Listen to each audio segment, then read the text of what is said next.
Gracias a todos por vuestra asistencia. Bienvenidos. Gracias a Deusto Business School y a Deusto Business Alumni por la oportunidad de colaborar en la organización de este desayuno y especialmente muchas gracias, José Ignacio, por tu presencia, que como ves ha suscitado el máximo interés como siempre. Yo no sé si me oye. Que como ves ha suscitado el máximo interés como siempre y que estoy convencido que arrojarás muchas luces y mucho criterio sobre...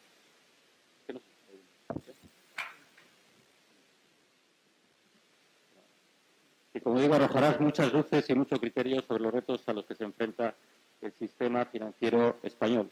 Desde PwC, y como viene siendo habitual, queremos compartir con vosotros el informe del primer semestre, que venimos llamando Consenso Económico, que lo hemos elaborado junto con un panel de expertos que se ha basado, a su vez, en...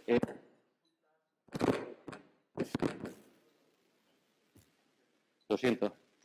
En consultas a un número significativo de empresarios y directivos de toda España. Tenéis sobre la mesa el resumen ejecutivo del informe. Por supuesto, estamos a vuestra disposición si queréis recibir el informe completo. Como lo importante en esta jornada es escucharte, José Ignacio, yo no me voy a detener en los detalles del informe y simplemente, si me permitís, voy a resaltar el optimismo con el que los encuestados, las personas consultadas, o el que han demostrado en la expectativa de 2016 en lo que al crecimiento de la economía española se refiere, al crecimiento del consumo y la inversión en vivienda,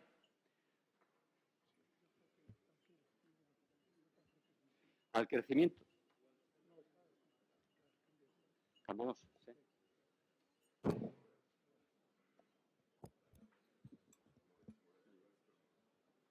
¿sí?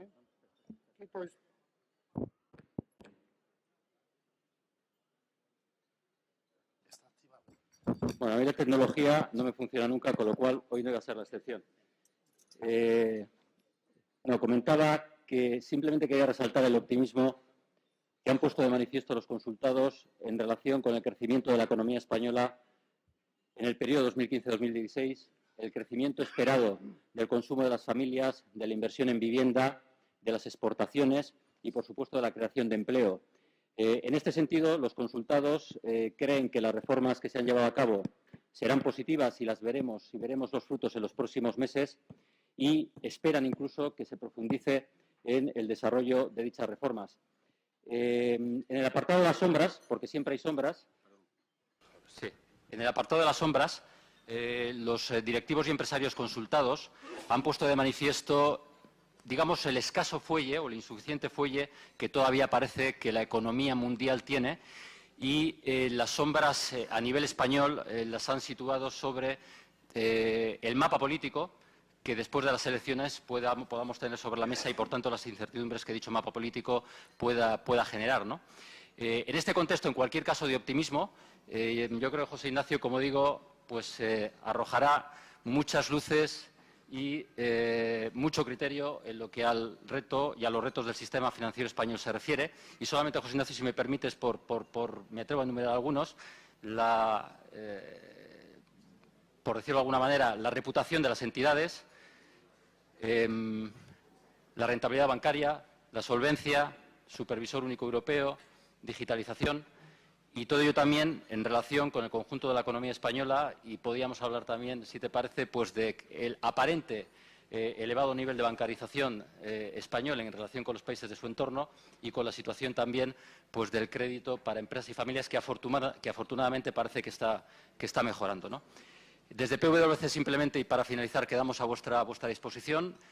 Somos un equipo significativo con 4 oficinas en País Vasco y Navarra y donde desarrollamos todas nuestras prácticas, tanto de auditoría como de asesoramiento legal y fiscal, consultoría de negocio y asesoramiento en transacciones y quedamos a vuestra disposición para lo que en cualquier momento entendáis oportuno. Muchas gracias.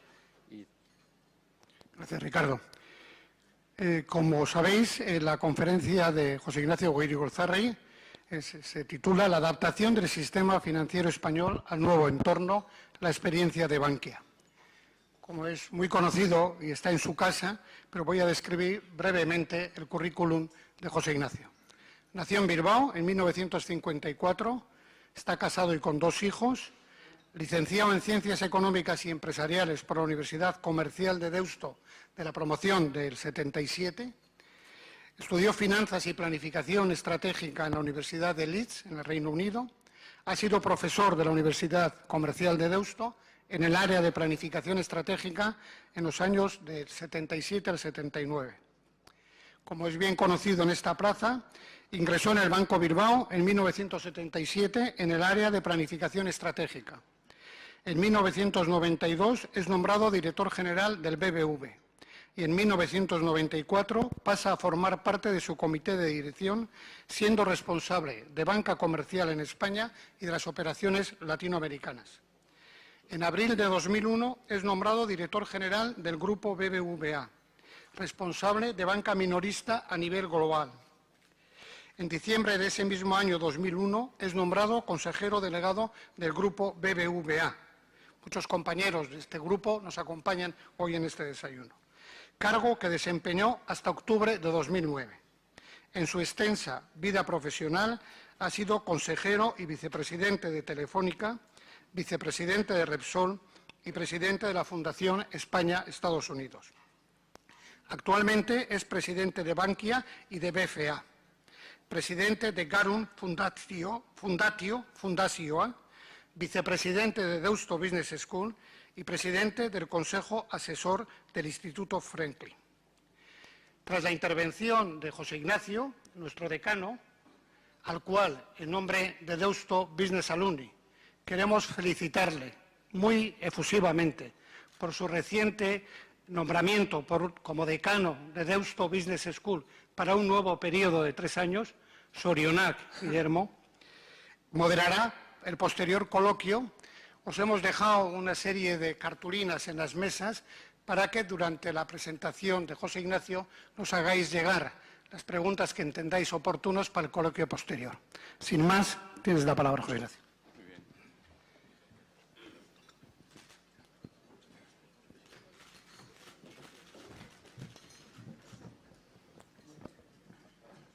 Pues muy buenos días a todos. Muchísimas gracias, Agustín, por invitarme. Muchísimas gracias a Price, por supuesto, por ayudar en la organización de este evento. Yo me uno, por supuesto, a la felicitación hacia Guillermo de Ronsoro. Y la verdad es que hoy tengo un sentimiento, pues como podéis imaginar, muy encontrado. Por un lado estoy súper feliz de estar en Deusto, esta es mi casa, y por otro lado tengo un gran sentido de la responsabilidad porque tengo aquí en esta sala 3 antiguos jefes. Por lo tanto, estoy muy impresionado. Pero bueno, dicho eso, voy a intentar a ver si supero esa barrera psicológica y voy directamente a mi presentación. Realmente había pensado en estructurar esta presentación en 3 grandes apartados. En primer lugar, me gustaría compartir con vosotros cómo estamos viendo desde Bankia la situación europea y la situación española desde el punto de vista económico. En segundo lugar, me gustaría detenerme dentro de esta perspectiva en la situación global del sistema financiero español y, finalmente, en tercer lugar, me gustaría compartir con vosotros cuál es la situación actual de Bankia, qué es lo que hemos realizado, cuál es el diagnóstico que tenemos en estos momentos y cuáles son nuestras aspiraciones y nuestros objetivos en el corto y medio plazo. Empezando por el primer tema, es decir, cuál es la situación actual, cómo vemos la situación actual de Europa y la situación económica española, a mí me suele gustar recordar que cuando se entró en la crisis, en el año 2008, cuando uno analizaba globalmente Europa, o Europa como un todo, Europa tenía unos fundamentales mucho mejor que el de otras regiones económicas mundiales. Y cuando hablo de fundamentales estoy pensando en el saldo de la balanza de cuenta corriente o estoy pensando en los porcentajes que entonces significaba la deuda pública o los déficits públicos sobre el PIB. Desde luego comparaba muchísimo mejor que, por ejemplo, Estados Unidos. Sin embargo, cuando uno analiza lo que ha ocurrido a lo largo de estos 6 últimos años, pues la verdad es que la evolución de la economía americana ha sido mucho mejor que la evolución de la economía europea. Y para esto valga un dato. Realmente, si uno compara el PIB del año 2014 con el PIB del año 2008, uno ve que Estados Unidos ha crecido su PIB en estos 6 años en un 8,5%. Por contraposición, cuando hace la misma comparación con la economía europea, resulta que no se ha producido un crecimiento, sino un decrecimiento. Ha decrecido en estos 6 años un 1,3%. Y cuando uno empieza a reflexionar sobre cuáles son las razones por las cuales ha habido este comportamiento tan divergente, desde luego las primeras hacen referencia a aspectos estructurales, hacen referencia a la capacidad de adaptación y a la flexibilidad de la economía americana y, desde luego, de la diferente capacidad de adaptación de las dos sociedades, de la sociedad americana y de la sociedad europea. Los segundos aspectos están más ligados al desarrollo de las políticas económicas, desarrollados tras la crisis, tras el primer comienzo de la crisis, que también tiene una explicación estructural, porque habla mucho de la gobernanza política. Efectivamente, cuando se entra en la crisis, de la misma manera que en Estados Unidos pues se da una respuesta global, en Europa no se da una respuesta global desde el punto de vista de política económica, sino que la política económica europea se basa en la política económica de los distintos países. En definitiva, la política económica europea fue el resultado del sumatorio de políticas económicas en los distintos países. Y como consecuencia de eso, y dado que los llamados países periféricos no tenían otra opción que adoptar necesariamente políticas de austeridad, no había otra opción, estas políticas de austeridad no se vieron compensadas por políticas más expansivas por parte de aquellos países que realmente podían haberlas desarrollado. En consecuencia, y como consecuencia de todo eso, globalmente la política económica en Europa, los primeros años tras la crisis, fue una política globalmente, insisto, deflacionista, que contrasta con la política profundamente expansiva que se produjo en Estados Unidos. La tercera razón por la cual ha habido esta divergencia, además de los aspectos estructurales o de política económica, es que tenemos que recordar que al comienzo de la crisis el sistema europeo, el sistema financiero europeo se fragmentó absolutamente.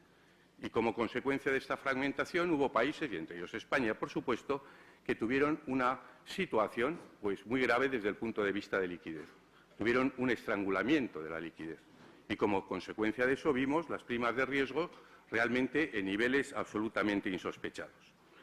El mercado, en aquel tiempo, pensemos en el año 2012, una parte del mercado apostó de forma muy importante a que el euro iba a desaparecer, que el euro se iba a fragmentar. Y realmente, desde ese punto de vista, tuvimos una crisis que nunca sé si es cambiaria o soberana, pero una crisis ciertamente notable. Es más, Europa, si nos ponemos en el túnel del tiempo y vamos al verano del año 2012, Europa estuvo al borde del abismo.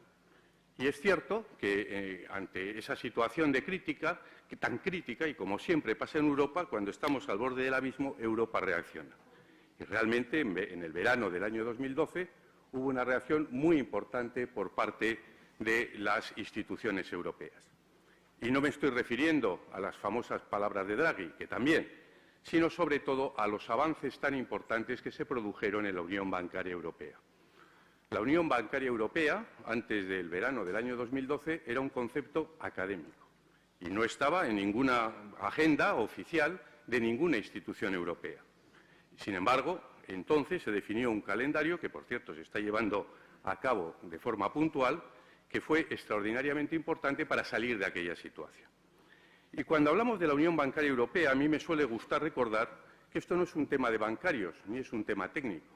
La Unión Bancaria Europea, conseguir una Unión Bancaria Europea, es un elemento de ventaja competitiva para las empresas de las economías, sobre todo de las economías periféricas. ¿Qué persigue la Unión Bancaria Europea? En definitiva, la Unión Bancaria Europea lo que persigue es que dos bancos de iguales fundamentales, igual con una solvencia idéntica, tengan unos costos de financiación idénticos con independencia del país en el que tengan su sede social. Porque si eso no es así, lo que ocurre es que se está penalizando a un banco, no por sus fundamentales, sino por dónde tiene la razón social. Eso significa que este banco, penalizado así, tiene un costo de financiación superior y eso significa que ese banco va a cargar intereses más altos a las empresas del país en el que tiene su razón social. Y, por lo tanto, lo que está generando es una desventaja competitiva de esas empresas dentro del escenario internacional. Por lo tanto, la Unión Bancaria Europea no solo es importante para los bancos, que por supuesto lo es, sino que es muy importante para las empresas y para la capacidad competitiva de un país. Desde entonces, desde aquel diseño de la Unión Bancaria Europea, las cosas han cambiado desde el punto de vista de política monetaria. Y os recuerdo que el último paso, las últimas decisiones del Banco Central Europeo con el quantitative easing van en esa dirección. Por cierto, estamos entrando en el quantitative easing en Europa cuando en Estados Unidos están saliendo. Pero bueno, en todo caso es indudable que ese avance que se produjo, un avance clarísimo a partir del verano del año 2012, se ha aprovechado por parte de los países periféricos europeos, pero se ha aprovechado de manera diferente en los distintos países. En el caso español, yo creo que es innegable que se produjo un impulso reformista que ha mejorado a partir de entonces la situación competitiva de España. Y me parece que para decir eso hay datos claros y hay datos concretos. El PIB, recordaréis cómo empezó a crecer de forma muy tímida en la segunda parte del año 2013. Y este año, pues, la idea es que crezcamos en el entorno del 3%. El PIB español crecerá en el entorno del 3% y no sería impensable que superase ese 3%. Las dinámicas de mercado también cambiaron a partir de la segunda parte del año 2013. Y este año es previsible que el incremento de número de personas afiliadas a la Seguridad Social pues supere las 500.000 personas.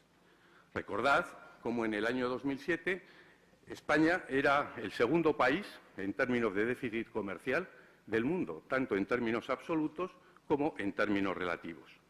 Y así podría seguir desgranando datos que hablan de unas perspectivas muy positivas en el corto y medio plazo.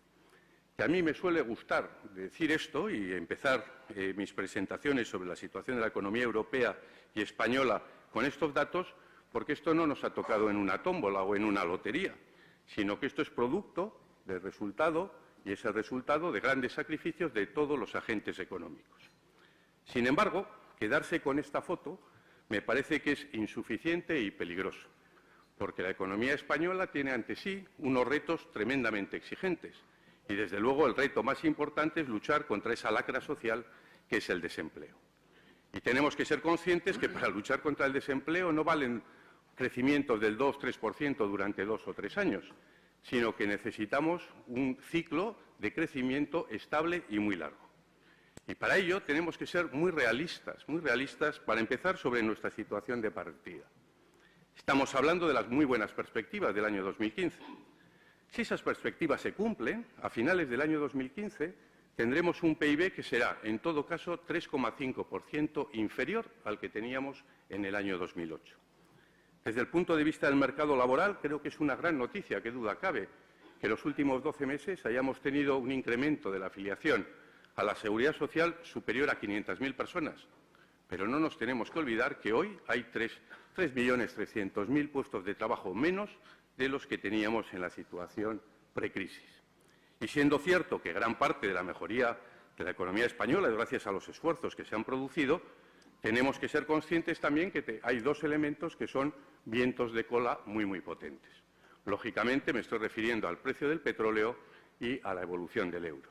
De hecho, el Servicio de Estudios de Bankia entiende que de este crecimiento que estamos esperando en el entorno del 3% del PIB para este año, un tercio de ese crecimiento viene precisamente de la evolución de los precios del petróleo y de la devaluación del euro. Y aunque no hay previsión, por supuesto que no hay previsión de que haya un cambio de tendencia ni en el precio del petróleo ni en la evolución del euro, creo que tenemos que ser conscientes de estos factores que pueden desaparecer y que, de la misma manera que en un momento determinado son viento de cola, a veces pueden ser también viento de frente. Y esto nos lleva al auténtico reto de la economía española, que es continuar mejorando su nivel de competitividad.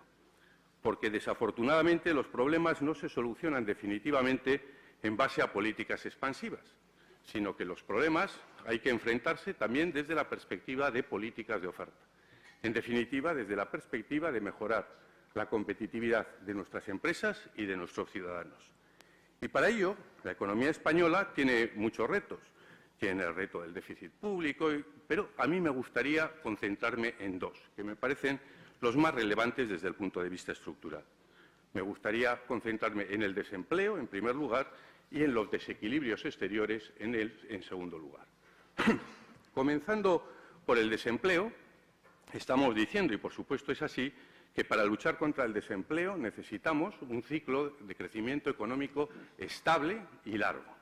¿Y esto es una condición necesaria? Por supuesto que sí, pero yo creo que no es una condición suficiente, porque además debemos hablar, además del crecimiento, debemos hablar de la empleabilidad del capital humano, lo cual nos lleva directamente a la educación. En mi opinión, la educación es la gran asignatura pendiente en España. Y cuando hablamos de educación, lo primero que tenemos que hacer, por supuesto, es reflexionar sobre la incapacidad para conseguir consensos sobre el modelo educativo.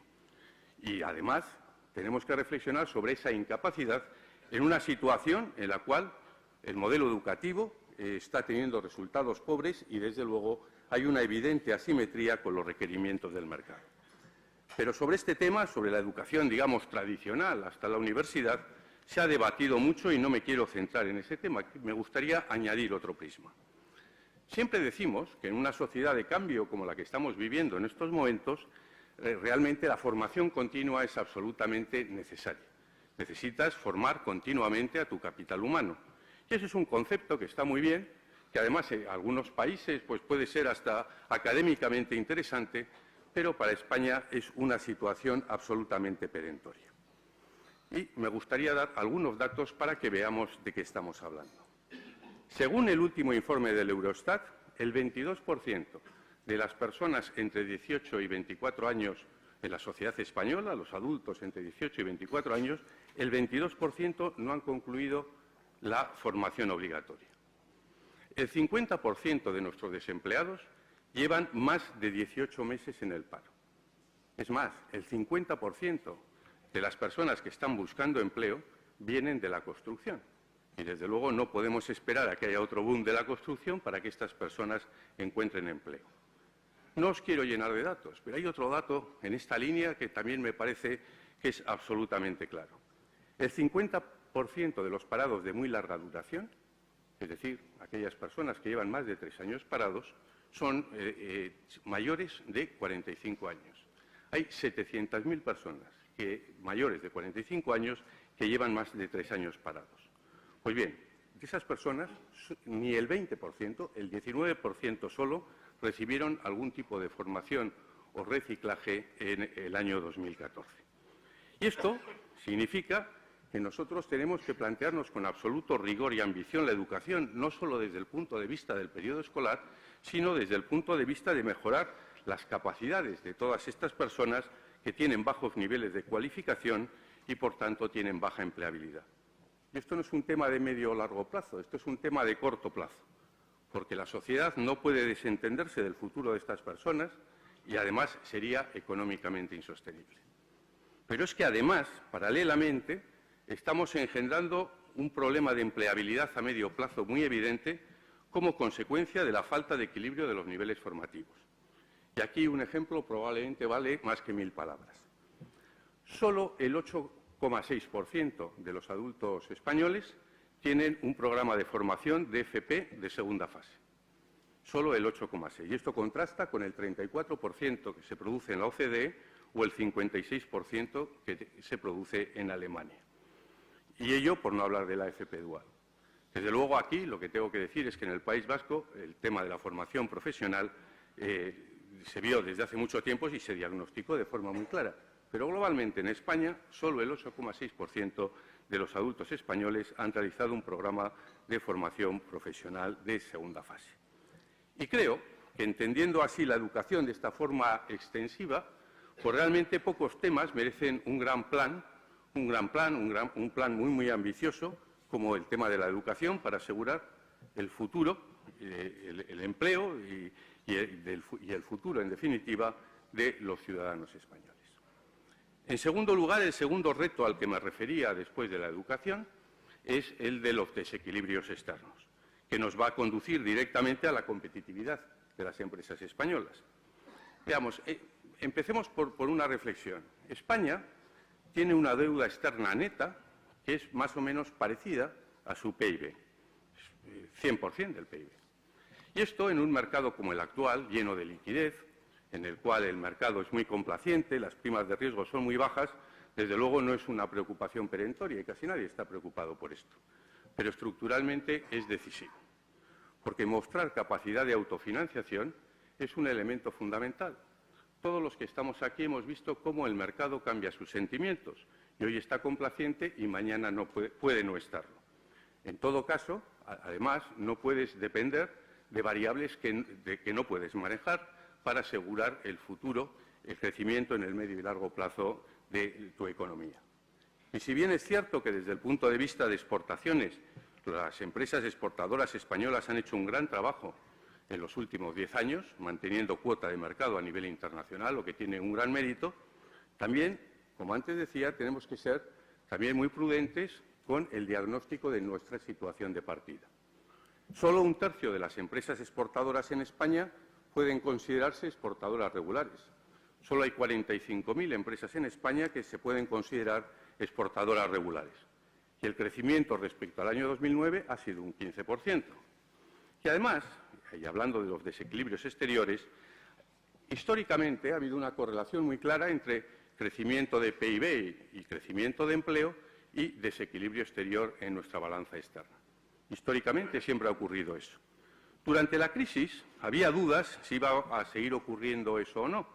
Y hubo gente que mantuvo la teoría de que eso se había roto en la economía española, porque se había producido un efecto sustitución de las importaciones. Desafortunadamente, y lo hemos visto en el año 2014, lo estamos viendo ahora, la gente que mantenía esas teorías, pues la verdad es que desafortunadamente, insisto, no estaban en lo cierto. Y estamos viendo el incremento de las importaciones españolas en cuanto ha empezado a subir el PIB de una manera absolutamente clara. Y esto nos conduce a la competitividad de nuestras empresas en un mercado global, porque la alternativa a que el crecimiento venga del consumo es una alternativa, bueno, muy apetecible desde el punto de vista intelectual, pero en economías endeudadas como la española tiene unas limitaciones absolutamente evidentes. El crecimiento tiene que venir fundamentalmente de la mejora de nuestro posicionamiento competitivo en el exterior. Y para ser competitivos, cara a exportaciones o a la sustitución de importaciones, es necesario que nuestras empresas incorporen mayores niveles de capacidad de innovación y, en definitiva, que mejoren su productividad. Y esto requiere muchas cosas, pero desde luego requiere tamaños críticos mínimos en nuestras empresas. Y aquí, en España, hay un claro desequilibrio respecto a otros países europeos. Porque aunque es obvio que la innovación, la productividad o la capacidad exportadora no solo depende del tamaño crítico, depende de muchísimas más cosas, desde luego el tamaño es crítico y es fundamental para que las empresas tengan músculo en esta triple dimensión. Y es evidente que este es un tema al que hay que enfrentarse y que, lógicamente, hay que enfrentarse desde el punto de vista del empresariado y desde el punto de vista de la Administración. Desde el punto de vista del empresariado, a mí me parece que es un tema de reflexión muy relevante. En el pasado uno podía sortear la necesidad de incrementar los tamaños críticos del proyecto, porque pues comprendo que es incómodo cualquier proceso de fusión. Pero mirando al futuro, realmente si uno realmente mantiene ese tipo de actitudes, lo que está poniendo es en cuestión el futuro del proyecto en sí mismo. Y esto, que aplica a España, a la economía española en general, es especialmente importante y me parece que requiere una reflexión especialmente relevante en nuestro caso, en el caso del País Vasco. La Administración, por supuesto, que también puede hacer cosas para empujar en la buena dirección desde el punto de vista de la mejora de tamaños críticos. Desde luego debe romper las fragmentaciones del mercado y generar un mercado único, porque es la única manera de poner en valor las ventajas de la dimensión. Desde luego también puede introducir una política fiscal que apoye a este tipo de operaciones. Y desde luego debe liberar los mercados, porque a veces esas hiperregulaciones de los mercados lo que son el abrigo de unidades ineficientes, y el ejemplo del sector de distribución es absolutamente claro. En definitiva, en un año en que a nivel mundial muchos economistas piensan que Europa va a ser la región en el mundo que va a dar más sorpresas negativas, positivas. Es que he estado pensando en Grecia, que era lo siguiente que iba a comentar. Entonces, es verdad, hay un consenso generalizado por parte de los economistas mundiales de que Europa va a ser la región que va a dar sorpresas positivas, supuesto que el problema de Grecia se solucione razonablemente. En este contexto, España va a crecer claramente por encima de la media europea. Y esto a mí me parece una gran noticia, pero, dicho eso, creo que esto no nos debe hacer olvidar el extraordinario trabajo que tenemos por delante y los grandes retos a los que nos tenemos que enfrentar para asegurar un ciclo de crecimiento sostenible.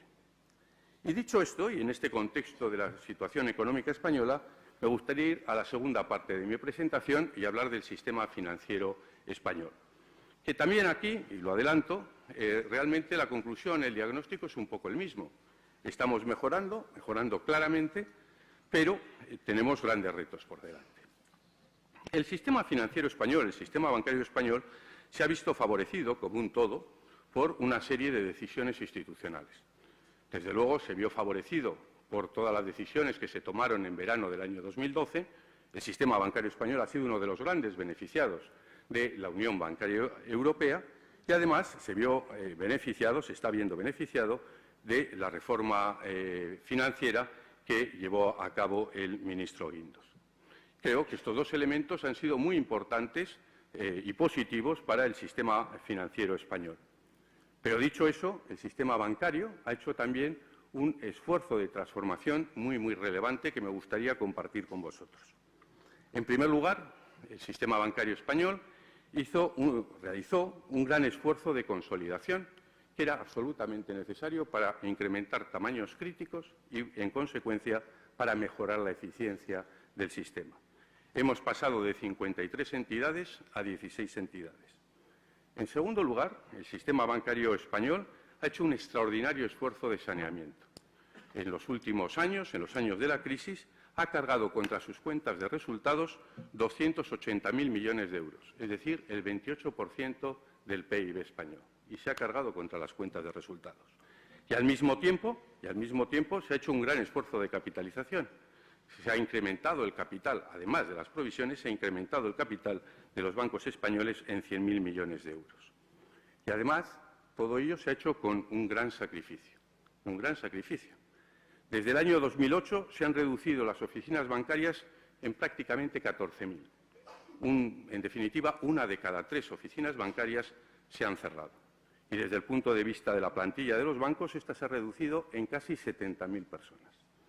Mi opinión, además, es que aunque el grueso de la reestructuración y del ajuste ya se ha realizado, el ajuste va a continuar en los próximos años. Y como se ve, se ha producido realmente, esto es una conversión, de verdad, una reconversión. Se ha hablado mucho de la reconversión de otros sectores. La reconversión del sistema bancario ha sido extraordinaria. Ha sido mucho más rápida y mucho más radical, además, que en el resto de Europa. Y como consecuencia de todo eso, el sistema bancario español es un sistema que hoy es un sistema potente desde el punto de vista financiero. Está bien capitalizado y está bien provisionado. Y eso no lo digo yo, que no es una opinión personal. Eso se vio clarísimamente en los resultados del stress test que llevó a cabo el Banco Central Europeo y que se presentaron a finales del año pasado. Pero dicho eso, esto no quiere decir que la banca española no tenga grandes retos por delante, como comentaba Ricardo. Yo creo que hay dos fundamentales, que tú también lo has comentado. En primer lugar, la reputación y, en segundo lugar, la rentabilidad. Que la verdad es que estamos hablando de la banca española, pero podríamos hablar de la banca europea, porque la banca europea tiene exactamente los mismos retos por delante. Desde el punto de vista de la reputación, es indudable que la crisis financiera ha supuesto un tremendo daño para la imagen de la banca. Y yo creo, honradamente lo creo, que aquí en muchos casos han pagado justos por pecadores. Pero la realidad es que hoy la banca tiene un reto evidente.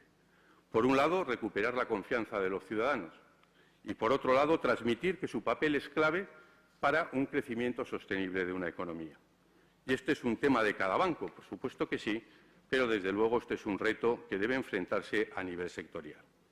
Y, por otro lado, hoy la banca tiene un problema de rentabilidad evidente.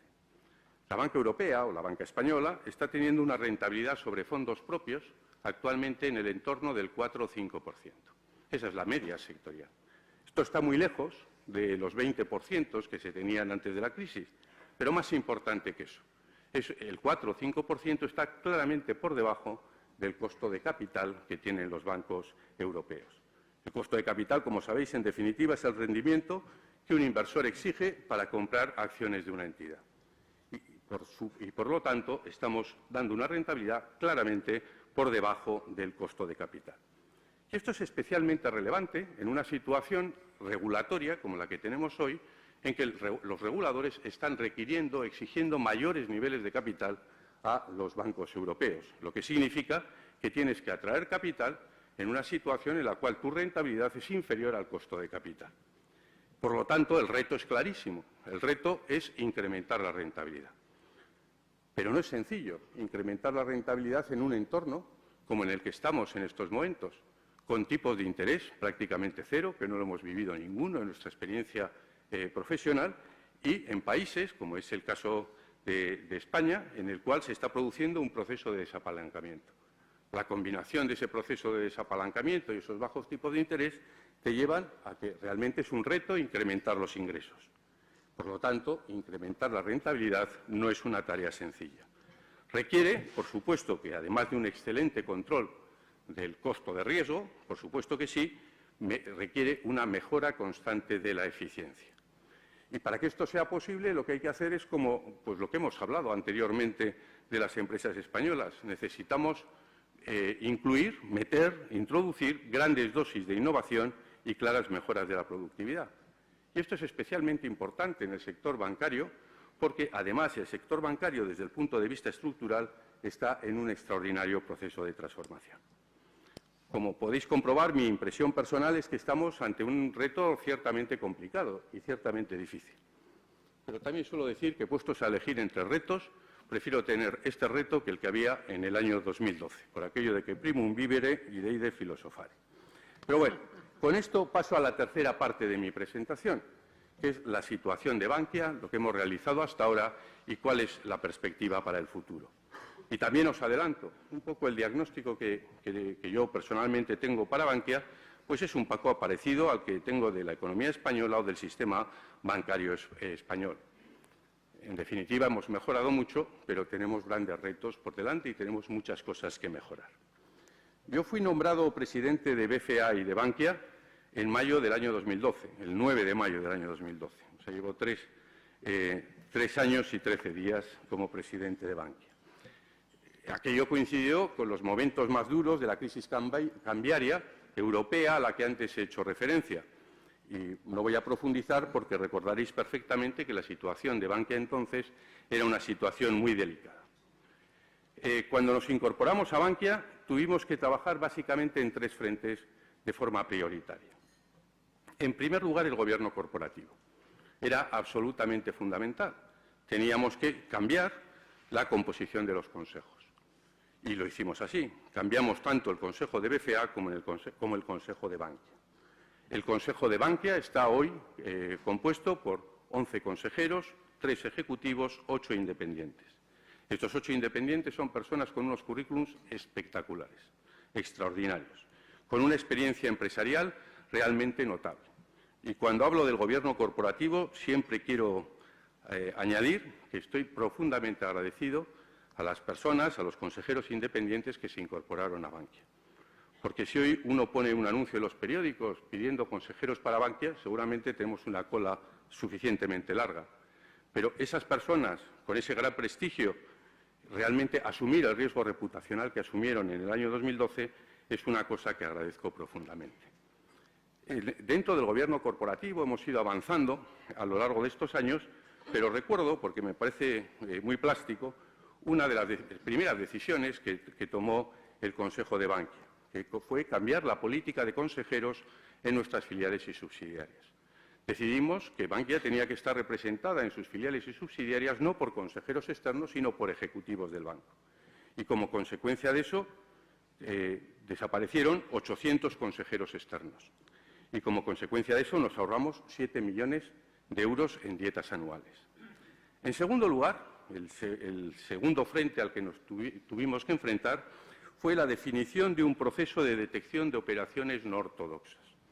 Definimos un proceso en el cual está perfectamente pautado con intervención de expertos externos también. Como consecuencia de eso, hemos puesto en comunicación o bien de los supervisores o bien de las instancias judiciales más de 50 casos. Algunos han sido pues, muy delicados, pero os puedo asegurar que el Consejo nunca ha tenido dudas sobre este tema y siempre nos hemos movido desde la profesionalidad y la transparencia. Y, en tercer lugar, lógicamente, además de todo lo anterior, además del gobierno corporativo y tal, lógicamente teníamos que trabajar en un plan de reestructuración. Ese plan de reestructuración, además, había que diseñarlo desde el realismo. Y el 28 de noviembre del año 2012, el Gobierno español y la Comisión Europea firmaron el plan de reestructuración de Bankia, de BCA y Bankia, para el periodo desde el 2012 hasta el 2017. Fue el primer plan que había aprobado la Comisión Europea. Bankia fue el primer caso de aprobación de un plan de reestructuración por la Comisión Europea de un banco sistémico.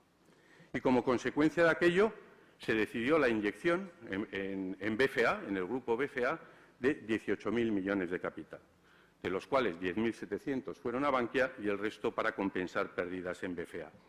La razón por la que se eligió los 18.000 millones de euros fue porque era la cantidad necesaria para alcanzar los mínimos de capital regulatorio. Como consecuencia de aquello, para nosotros fue una gran noticia, porque Bankia pasó a ser una entidad solvente. Pero las ayudas, como dijimos entonces, eran una condición necesaria, pero no suficiente. Teníamos muchas experiencias en Europa de entidades a las que se le había inyectado capital, pero que se habían mostrado inviables en el medio y largo plazo. Realmente, lo que nosotros teníamos que hacer, y ese era un objetivo claro, si queríamos asegurar la viabilidad de Bankia en el medio y largo plazo, es conseguir que Bankia fuera una entidad rentable para que, en definitiva, valiera más y, además, poder devolver así las ayudas a los contribuyentes. Y para eso definimos un plan estratégico, dentro del plan de reestructuración, un plan estratégico para un periodo de 3 años que termina este año, del año 2012 al año 2015. Y desde el punto de vista de rentabilidad nos propusimos un objetivo muy claro: conseguir una rentabilidad sobre fondos propios del 10%. Y, por supuesto, para eso teníamos que cambiar y modificar muchas cosas. En primer lugar, teníamos que cambiar, y estamos en el proceso, porque es un proceso largo, teníamos que modificar nuestro posicionamiento en el mercado. Estábamos demasiado centrados en el mundo de las hipotecas y necesitábamos poner un mayor enfoque en el mundo de los autónomos, de los comercios y de las pequeñas y medianas empresas. En segundo lugar, tuvimos que realizar la gestión del proceso de reestructuración, que sin ninguna duda fue lo más duro de este plan estratégico. Como consecuencia de la imposición de la Comisión Europea, teníamos que bajar de 3.000 a 2.000 oficinas y de 20.500 a 14.500 personas.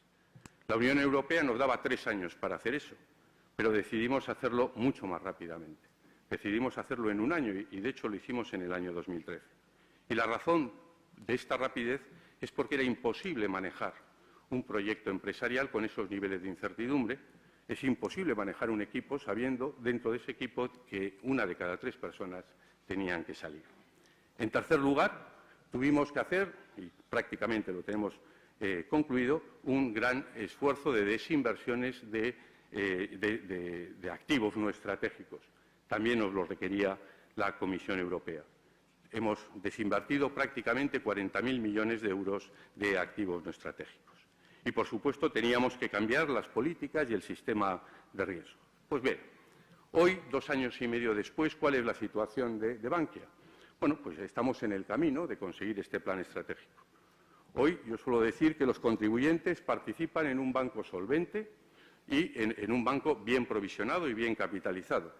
Y otra vez, esa no es mi opinión, ese es el resultado de los stress test del Banco Central Europeo. Y eso es consecuencia de 2 elementos. En primer lugar, de la inyección de los contribuyentes españoles y, en segundo lugar, también hay que decirlo, de la generación de capital orgánico que hemos realizado a lo largo de estos 2 años y medio. Nosotros hemos generado capital de forma orgánica por 4.000 millones de euros desde el comienzo del plan estratégico. En segundo lugar, hemos estabilizado nuestras cuotas de mercado al nivel que teníamos a diciembre del año 2012. Hoy tenemos la misma cuota de mercado, básicamente, que teníamos en el año 2012, en diciembre del año 2012, pero con 2.000 oficinas en lugar de con 3.000 oficinas. tuvimos un descenso y hemos recuperado en estos momentos el nivel que teníamos en el año 2012. Hoy tenemos un ratio de eficiencia excelente, el mejor ratio de eficiencia de los bancos españoles en estos momentos. Y estamos en la línea de conseguir la rentabilidad sobre fondos propios del 10%. En la presentación de resultados del primer trimestre mostramos una rentabilidad sobre fondos propios del 8,7%. Y hace un par de semanas la Junta General aprobó el primer dividendo de la historia de Bankia. Y tenemos abiertos los mercados, que es otro aspecto que me parece muy relevante, cosa impensable hace 3 años. También nos hemos beneficiado de la evolución de los mercados, por supuesto que sí, pero esto ha permitido al Gobierno comenzar la privatización del primer 7,5%. Y esto está muy bien, pero dicho eso, tenemos grandes retos y muchísimas cosas que mejorar. Tenemos que trabajar en muchos campos para seguir mejorando y enfrentarnos a los retos que tenemos por delante. Dentro de estos campos, a mí me gustaría destacar 3 retos muy claros. En primer lugar, tenemos la necesidad de incrementar, como he dicho, del sistema bancario en general, tenemos la necesidad de incrementar los ingresos de nuestros clientes. Y esto pasa por incrementar nuestras carteras de crédito y muy en concreto las carteras de crédito que están dirigidas a la pequeña y mediana empresa. El año pasado nosotros prestamos a las pequeñas y medianas empresas 12.000 millones de euros y es nuestro objetivo incrementar este flujo de financiación. De hecho, este año hemos comenzado realmente con brío porque hemos tenido un incremento, estamos teniendo un incremento de facturación de crédito muy notable.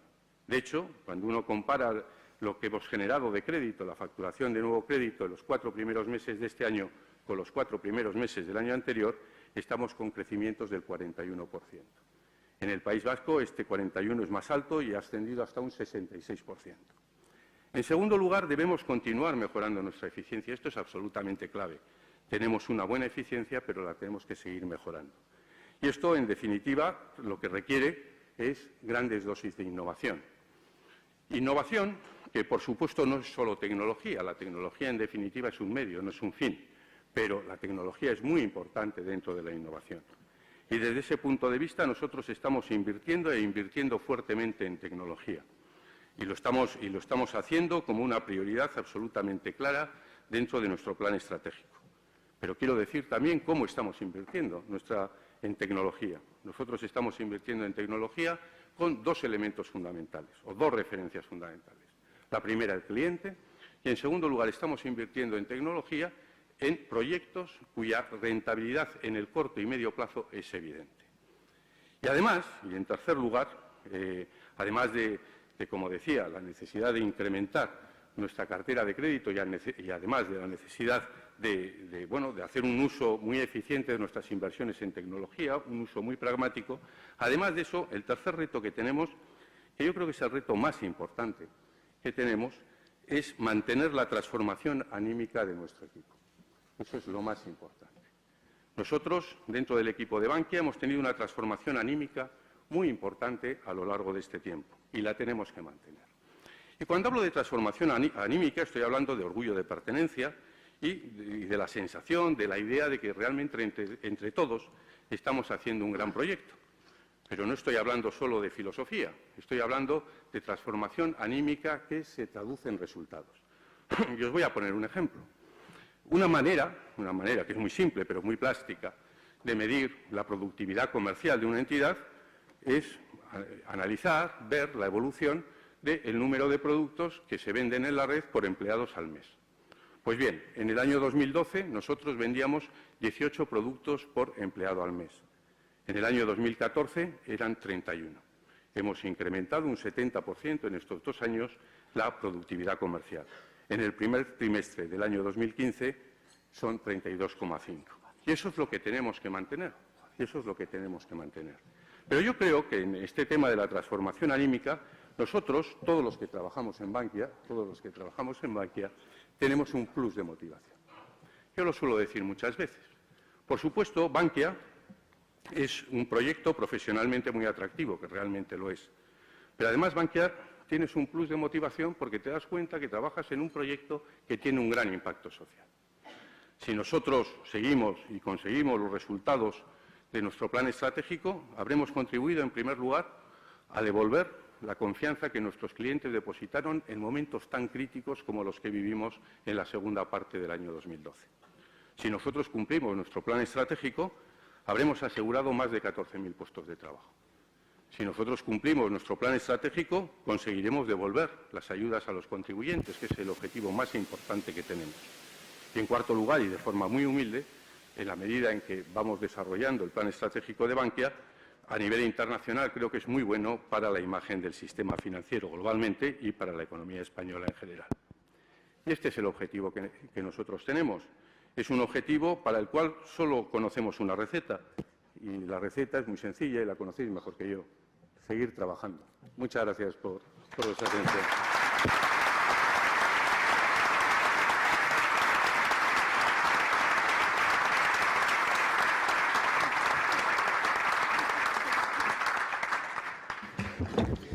Muy bien, tenemos muchas preguntas. Voy a tratar de agruparlas para respetar el horario que solemos cumplir en este desayuno. Una primera parte de las preguntas hace referencia a lo que ha sido también la primera parte de tu exposición, la situación de coyuntura que vive Europa en este momento, ¿no? Y algunas se refieren a las reformas a las que has hecho alusión. Se detectó que había una unión monetaria que era insuficiente y era preciso dar lugar a la unión bancaria. ¿No es también la unión bancaria insuficiente? ¿No tiene que haber más uniones? ¿No tiene que haber entre los distintos países de la Unión Europea más avances en la construcción de mercados integrados? Aquí en alguna de las preguntas hacen relación también, por ejemplo, a un salario mínimo integrado. O sea, que los distintos países europeos avancen no solamente en la unión monetaria y la unión bancaria, sino también en la unión de sus economías reales. Hombre, a mí lo que me gustaría distinguir cuando hablamos de este tipo de cuestiones es sobre distinguir entre la realidad y la utopía. Yo creo que eso es muy importante. Yo creo que el pragmatismo es extraordinariamente importante. Cuando uno analiza la situación de la unión bancaria, realmente uno puede ver la botella medio llena o la puede ver medio vacía. Por un lado puedes decir cuánto se ha avanzado y por otro lado cuánto queda por avanzar, ¿no? Pero yo creo que cuando el ejemplo de la unión bancaria es muy evidente desde dos puntos de vista.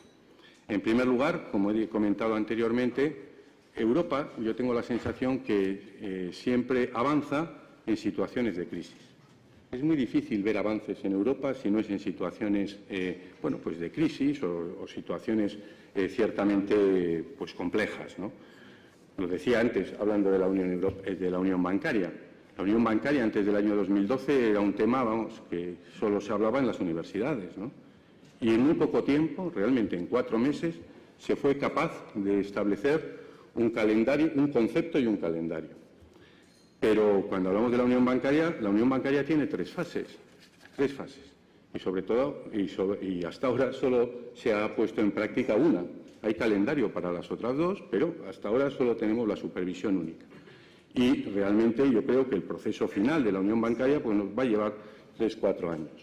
Por supuesto que la unión bancaria no es suficiente. Es decir, al final el euro, y eso lo conocéis a los académicos mucho mejor que yo, por supuesto el euro tenía una concepción pues insuficiente desde el punto de vista de necesidades de unificación de la economía europea. Por supuesto que la unión bancaria no es suficiente y que sería bueno tener un tesoro único y una política fiscal única, por supuesto que sí, pero estamos en Europa. Y yo lo que creo es que hay que ser pragmáticos y que hay que ponerse objetivos alcanzables en el corto o medio plazo y luchar por ellos. Porque poner las discusiones en cuestiones etéreas es directamente proporcional a no avanzar. Esa es mi opinión. Muchas gracias. Hay también varias preguntas que se refieren. Has defendido con mucha nitidez el tamaño como un elemento que puede mejorar la competitividad. Como sabes, en nuestro país y en Euskadi de manera muy singular, el tamaño de nuestras empresas es pequeño, muchas pymes. El tamaño es la única manera, no puede ser la colaboración, no puede ser el fomento del emprendimiento, herramientas también que nos ayuden a mejorar la competitividad. ¿Es solo el tamaño la respuesta? No, obviamente no. Como he comentado, hay muchos elementos, además del tamaño. Como he comentado, No se puede decir que solo el tamaño es el que aporta innovación o capacidad exportadora. Por supuesto que no. Hay muchísimos elementos desde el punto de vista competitivo, claro que sí. Lo que digo es que el tamaño es muy importante. Y es un poco lo mismo que hablaba antes en la respuesta anterior, ¿no? Por supuesto que hay alternativas teóricas, conceptuales muy relevantes, por supuesto que sí. En la vida hay que ser pragmáticos. Y por supuesto que se puede mejorar la competitividad en base a redes y relaciones, por supuesto que sí, y además se debe hacer. Pero eso no nos debe hacer olvidar nunca cuáles son los problemas nucleares. El problema del tamaño es un problema nuclear en la economía española, pero sobre todo, y a mí lo que más me preocupa en este caso, porque además lo he vivido muy de cerca, es en la economía vasca, en determinados sectores de forma evidente. Hablando ya del tamaño en el sector financiero, ¿cómo ves el mapa? Has comentado que se ha reducido muy sensiblemente el número de entidades financieras. ¿Se va a reducir todavía más? Cuando transcurran unos años veremos menos entidades financieras. Y hay una segunda parte de esta pregunta, ¿y eso no nos conducirá a un oligopolio en el cual al final realmente los clientes acabaremos perdiendo? Vamos a ver, empezando por el primer punto, ¿cuál es la estructura del sistema financiero? Yo creo que tenemos una estructura razonable tras la salida de esta crisis. A mí me parece que la situación actual, básicamente el marco de las entidades actual, a mí me parece que es el adecuado para este momento de la economía española y de la situación del sistema financiero español. Puede haber operaciones pequeñas, de menor tamaño, pero básicamente esta estructura con 6 bancos, etcétera, pues me parece que es una estructura que en estos momentos es razonable. ¿Va a durar toda la vida? Pues depende, ¿no? Depende. Va a depender de muchos factores, pero entre ellos va a depender de la evolución de la economía española y de la evolución de los ingresos de la banca. Y eso significa que en el medio plazo, pues bueno, igual cambian las condiciones. Pero a mí me parece que en el periodo que uno puede visualizar, que es el año 2015, 16, 17, bueno, pues a mí me parece que estamos en un entorno razonable.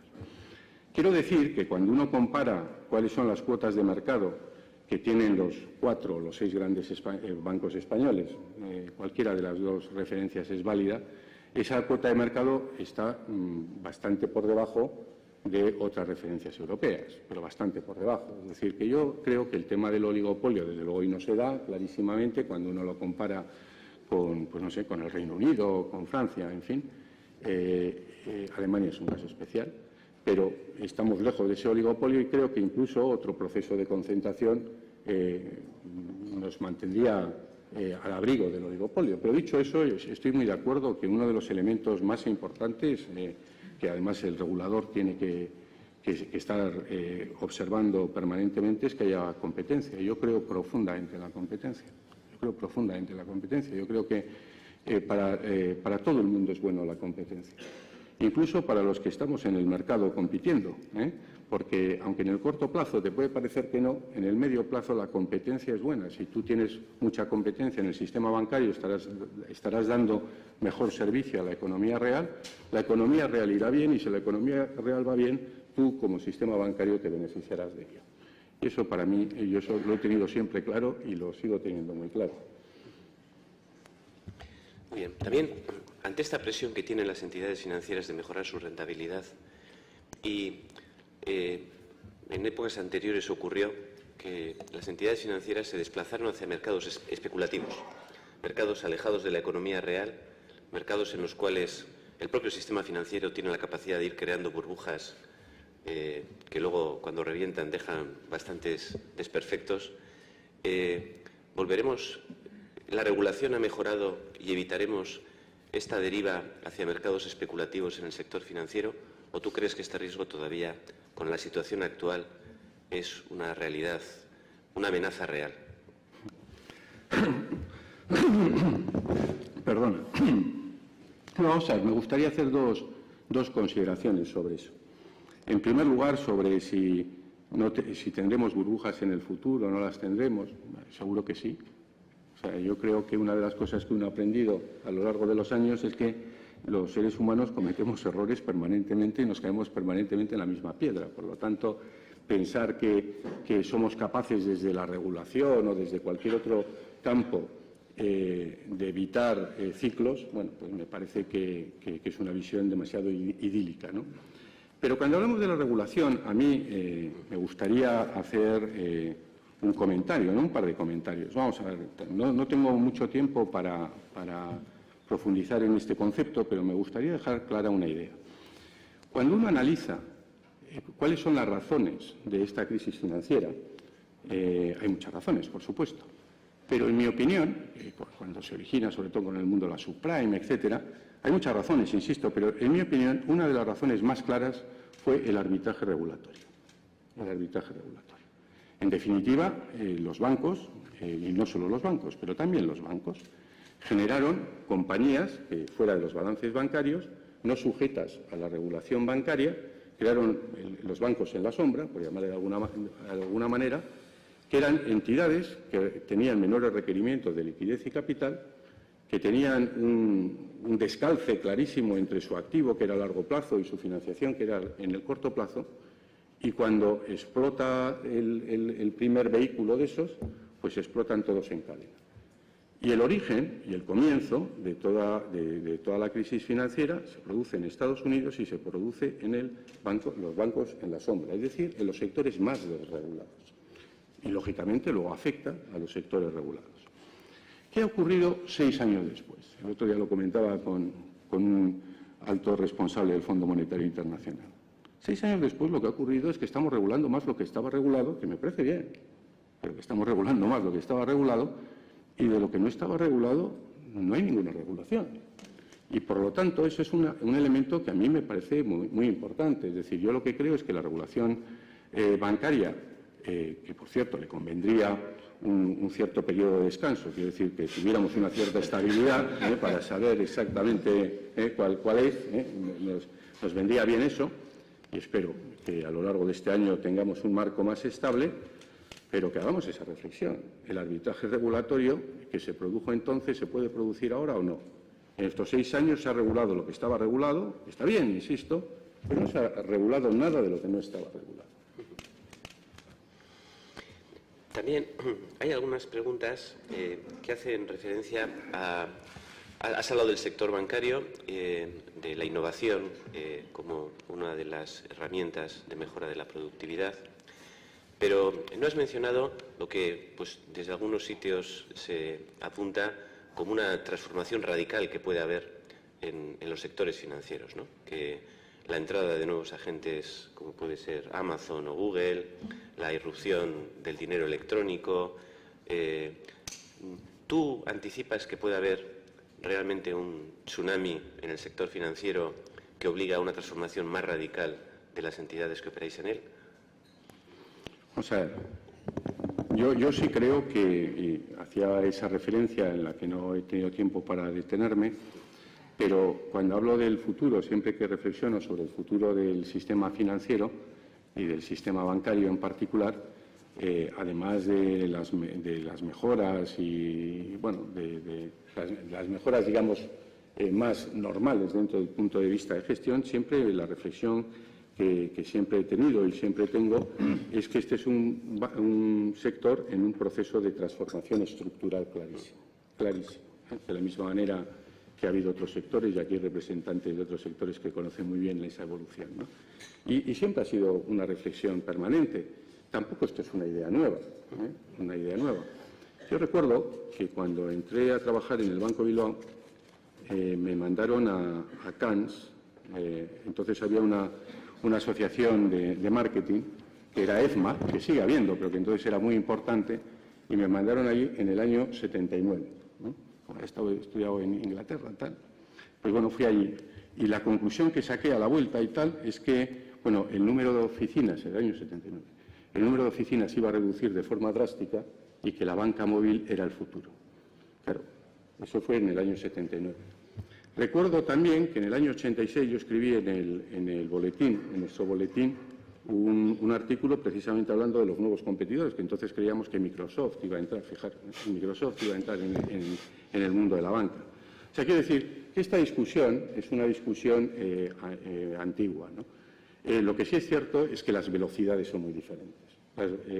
Y es cierto que se está produciendo una cuestión muy evidente, no solo en el mundo bancario, sino más importante, la sociedad. La sociedad, digamos, las conexiones virtuales están explotando. Y como subproducto, esto va a tener un impacto en la banca de forma clara.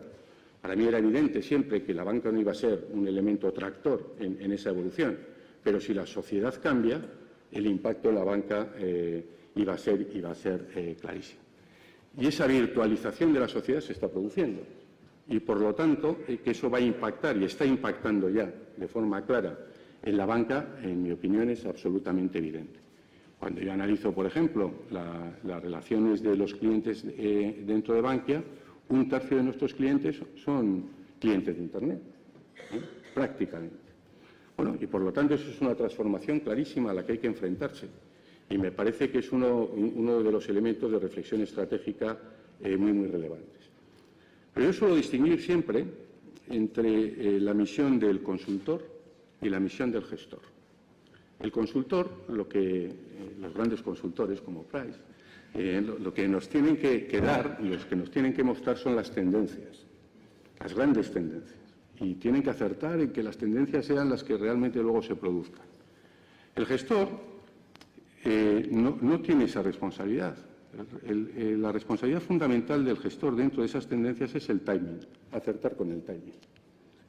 La generación de valor se da en el acierto con el timing, si tú aciertas en los momentos.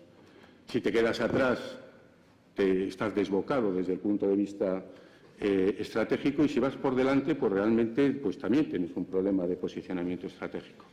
Bueno, yo lo que creo es que ese es el elemento fundamental que tenemos que definir los gestores, ¿no? ¿Cuál es el timing? Y a mí me parece que se va a producir un proceso de aceleración evidente, con independencia de que entren o no nuevos jugadores, que probablemente también entren, ¿no? Pero con independencia de eso se va a producir un elemento de explosión, de que continúe la explosión, porque la explosión ya está teniendo lugar. Y por eso, cuando he hablado anteriormente de la eficiencia, esto te lleva a la idea de que en banca hay dos elementos dentro de la cuenta de resultados fundamentales que uno tiene que estar midiendo permanentemente. Uno es el precio del riesgo y otro es la eficiencia. Y la eficiencia tiene que ser obsesiva para todos nosotros. Y la eficiencia, en definitiva, significa, por un lado, ahorro de costos, pero también generación de ingresos. Y para conseguir ese equilibrio, uno se tiene que adaptar a las necesidades de los clientes. Los clientes son los que nos van a marcar el recorrido de la digitalización. Y el que no siga correctamente ese paso, pues lo tiene muy mal. Si te adelantas mal, si te quedas atrás mal, bueno, ya estamos intentando intentar ir más o menos al mismo nivel que los clientes. También has hablado de las oficinas, de la reducción del número de oficinas en España, del papel de las oficinas, de cómo estáis incrementando el número de productos que hacéis llegar a vuestros clientes. ¿Será necesario también ampliar los horarios? ¿Tendrá la banca que transformar las sucursales que hemos conocido para avanzar hacia algo con horarios mucho más extendidos, con una cercanía mucho mayor al consumidor? Bueno, el tema de los horarios es un tema que en estos momentos es un tema de interés bastante generalizado, ¿no? Vamos a ver, yo lo que creo es que en el tema de horarios lo que tenemos que ser es un poco realistas y conscientes cuál es la situación actual, ¿no?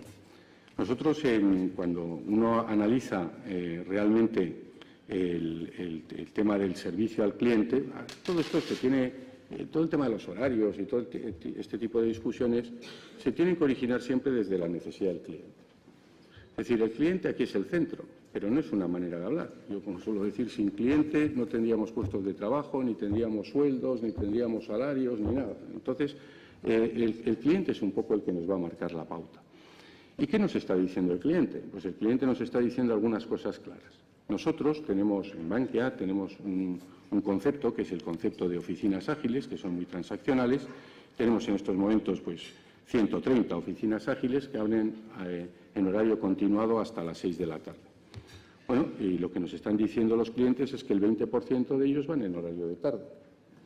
En segundo lugar, cuando uno le plantea porque Cuando hablamos de la virtualización, y esto lo quiero dejar claro, cuando uno se relaciona, por supuesto, con sus clientes por Internet, pero eso no significa que la única relación que esos clientes tengan sea con la máquina, sino que detrás de esa relación con Internet necesitas, a través de Internet o a través del teléfono, un servicio al cliente. Ese servicio al cliente, cuando le preguntas a la gente que se relaciona, al tercio de clientes que hay en Bankia, que se relacionan a través de Internet, cuando les preguntas cuándo quieren ser atendidos en términos de asesoría por un gestor, el 40% te dice que a la tarde. Eso es otra realidad. Eso no significa que tengas que tener 24 horas gestores atendiendo en Internet, pero desde luego que tienes que tener una jornada amplia, pues esa es otra cuestión clarísima. ¿Significa eso que tienes que tener abiertas las oficinas? Pues no necesariamente, porque las oficinas abiertas en sentido tradicional, puedes tener algunas, como nosotros tenemos las oficinas ágiles, pero no todas. Lo que tienes que tener es disposición de tus clientes a los gestores para hacerles gestión, porque no necesitas una oficina abierta con la caja abierta, pero sí necesitas que un cliente tenga su gestor a su disposición en horarios mucho más extendidos que los de la mañana. Y eso significa que necesitas flexibilidad de horarios, porque la banca es el único sector que yo conozco, el único sector de distribución que hace coincidir el horario laboral con el horario comercial. El único. Es como si el Corte Inglés, por decirlo de alguna manera, y si hiciese coincidir el horario laboral con el horario comercial, pues solo podría abrir de 8 a 3 o de 3 a 10, porque claro, aquí no estamos hablando de incrementar el número de horas de trabajo, esas son las que son y son las que están en el convenio. Y eso significa pues que, lógicamente, tienes que tener flexibilidad de horarios, obviamente, para responder a los clientes y para responder a la evolución que tenemos por delante. Y esa flexibilidad de horarios, bueno, podemos decir lo que queramos, pero eso es una realidad a la cual hay que enfrentarse, y hay que enfrentarse desde el realismo y no desde posiciones que realmente estén negando la evolución de lo que es la realidad de las necesidades de los clientes. Hay que enfrentarse, en definitiva, desde un buen diagnóstico, porque un diagnóstico bueno para estas cosas es fundamental, porque el consenso, además, es fundamental en estos avances. Negar esa evolución, y eso ya no hablo del sector bancario, sino en general de cualquier sector, negar ese tipo de evoluciones lo único que conduce es a que te entren nuevos jugadores, a que te entren otros competidores más eficientes con mejor servicio que tú, y en ese caso no estás discutiendo horarios, sino que estás discutiendo puestos de trabajo. Y todas estas reflexiones yo las hago desde alguien que ha estado toda su vida en el sector bancario y que me preocupa el futuro de este sector y el futuro de las personas que trabajan en este sector. Debes tener algunos accionistas aquí sentados en tal, porque hay preguntas sobre el futuro de la cotización de Bankia. Nos piden que saques la bola mágica y veas el futuro de la cotización. Yo esas bolas no tengo. Por lo tanto, no, vamos a ver. Yo lo que creo, y que además si alguno de los que ha comprado acciones me conoce, sabe que yo no voy a hablar nunca de la evolución del corto plazo. Pero yo lo que sí creo es que nosotros en Bankia tenemos un proyecto que va a generar valor. Es una buena inversión. Lo creo así. Y lo creo así porque realmente, como he dicho anteriormente, tenemos pues una situación financiera muy potente y tenemos un proyecto con una clara visión y tenemos una cuenta de resultados que va en la buena dirección. Y probablemente, pues como decía, este año nosotros aspiramos a llegar al 10% y no creo que haya muchos bancos que este año lleguen a una rentabilidad sobre fondos propios del 10%. No creo que haya muchos bancos en Europa, ¿no? Dicho eso, nosotros lo que creemos es que cualquier inversor, bueno, pues que Bankia es una muy buena alternativa. Además, es una alternativa muy clara. Nosotros somos una entidad, un proyecto muy claro en su visión. Nosotros pretendemos ser una franquicia excelente dentro de España, jugando en el mundo de las pequeñas y de las medianas y grandes empresas y en el mundo de particulares. Y esa es nuestra visión. Y, por lo tanto, se tiene una clara visión, un potente balance y una cuenta de resultados, bueno, pues que con todos los problemas que tiene este sector, bueno, pues estamos trabajando. Y desde luego lo que se tiene es un equipo que cree mucho en este proyecto. Y yo desde luego creo tanto que yo desde luego he invertido en Bankia. Además, recientemente. Vamos a de nuevo. Bueno, es una señal, lanzas una señal. Vamos acabando ya las preguntas. Has comentado antes cómo sentías agradecimiento por los consejeros independientes que hace unos años, cuando las cosas no eran evidentes, dieron un paso al frente y te acompañaron en el proyecto. Quería transmitirte en nombre de Deusto Business School y de la Universidad de Deusto y de las personas que formamos parte del proyecto, que el que tú seas nuestro vicepresidente, cuando Deusto Business School todavía no es la primera escuela de negocio como se corresponde con nuestro alumni, es una cosa que agradecemos muchísimo. José Ignacio, muchas gracias. Sentimos mucho reconocimiento y por la generosidad con la que siempre acudes cuando te llamamos. Es un privilegio tenerte entre nosotros. Y sabes que tenemos el reto de llevar a Deusto a esas primeras posiciones. Y ahora tenemos además un reto muy singular porque, como has dicho, en el sector financiero, aquí sentados tenemos los grandes arquitectos, los grandes impulsores del sector financiero en este país y también ahora en el Banco Europeo tenemos personas que se han formado en la casa. ¿Cómo hacemos, José Ignacio, para estar a la altura de este reto, para mantener, para que Euskadi, para que Deusto siga siendo la cuna de grandes financieros? ¿Qué hacemos? Es una buena pregunta, que seguro que tú tienes una respuesta mucho más clara que yo, ¿no? Pero, bueno, a mí me parece que Deusto, yo por supuesto te agradezco mucho tus palabras, pero yo estoy muy agradecido a la universidad y estoy muy agradecido por muchísimas razones, ¿no? Estoy muy agradecido en primer lugar por la formación que me dio y en segundo lugar porque, bueno, pues ha sido siempre una relación extraordinariamente gratificante. Yo no me puedo olvidar que hace 3 años, cuando presenté la Fundación Garun, pues la universidad, entonces era rector Jaime, me dio la facilidad de poder hacer la presentación de esta fundación aquí. Y, bueno, y eso es un ejemplo de muchísimos ejemplos, ¿no?, en los cuales, lógicamente, el agradecimiento es mío. Cuando uno mira hacia el futuro, yo creo que Deusto tiene que tener, a mí me parece, como 2 planos muy complementarios. Siempre ha sido así, pero me parece que es muy importante que siga siendo así. El primero, el plano profesional. A mí me parece que los niveles, cuando uno analiza el futuro de la universidad, me parece que hay una cuestión clarísima, cómo ha cambiado la universidad desde que yo estaba aquí estudiando hasta hoy, ¿no? Y han cambiado muchas cosas, pero sobre todo ha cambiado la globalización. Hoy yo creo que si uno quiere ser relevante, tiene que ser global y tiene que ser internacional. Y yo creo que la internacionalización de esta universidad, tanto desde el punto de vista de profesores, por supuesto que sí, pero sobre todo de alumnos, porque al final una universidad, los profesores son muy importantes, pero al final los alumni son los que te dan prestigio. El prestigio al final te lo dan los alumnos, que son la referencia de la excelencia de la universidad y son la atracción de nuevos alumnos con mucho talento, ¿no? Yo creo que la internacionalización a mí me parece un elemento absolutamente clave. Y en segundo lugar, me parece que hay un elemento de excelencia educativa que te lo exige también la internacionalización. Y excelencia significa excelencia. O sea, nosotros lo que tenemos que pretender en Deusto es tener a los mejores alumnos y a los mejores profesores. Y los niveles de exigencia tienen que ser muy altos, ¿eh? Porque la excelencia solo se consigue a través de la exigencia. Y además, yo creo que desde ese punto de vista, ese espíritu, por supuesto, de trabajo que siempre se ha dado en Deusto, yo creo también que hay el otro elemento, el tercer elemento.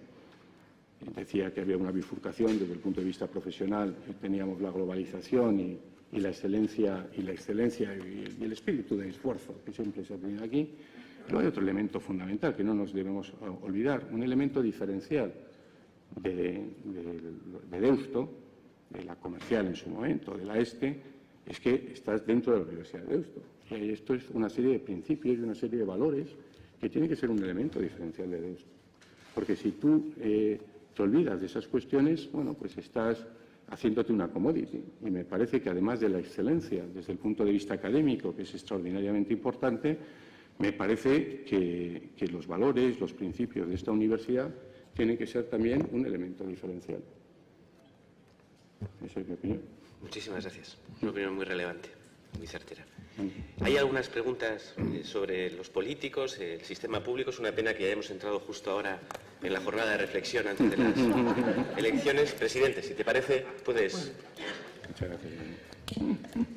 Para finalizar este acto, únicamente recordaros un poco los próximos hitos de nuestra agenda. El próximo 11 de junio celebraremos el almuerzo, un almuerzo de trabajo, con el consejero delegado de Eroski, Agustín Marcaide. El almuerzo no lo celebraremos en el Euskalduna porque está ocupado y lo haremos en el Hotel Ercilla. Y también de cara a la gente joven, a los alumnos, muchos de los cuales no están aquí, algunos te habrán visto a través de Internet, pero volveremos a repetir, tras el éxito del último After Work, que fue un éxito muy significativo dirigido a las promociones más jóvenes, el 18 de junio, de nuevo en Azcuna Sentroa, volveremos a hacer un nuevo After Work.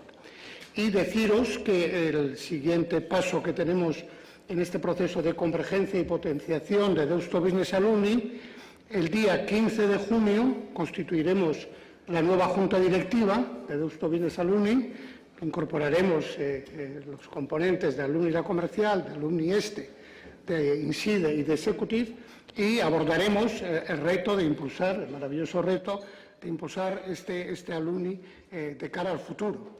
El año que viene, José Ignacio, seguro que te vemos, porque vamos a celebrar el centenario de la Comercial. Y como tú eres de la Comercial, pues seguro que nos vemos. Si os parece, con un fuerte aplauso agradecemos a José Ignacio su presencia y su intervención.